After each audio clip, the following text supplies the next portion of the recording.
In this video I'm going to show you how you can easily find a description in YouTube Shorts.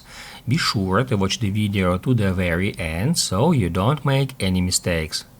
Let's get started, guys, and first off we need to open up YouTube app.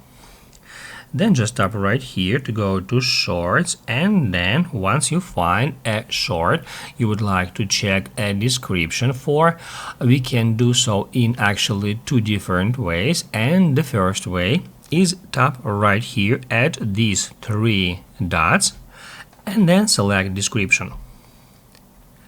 Also, we can get to that page if we just tap right here, just above the sound name and just under the name of the channel, somewhere here. And that will open up the same pop-up where we can check the description and also some data about this short. If this video was helpful for you, don't forget to hit the like button.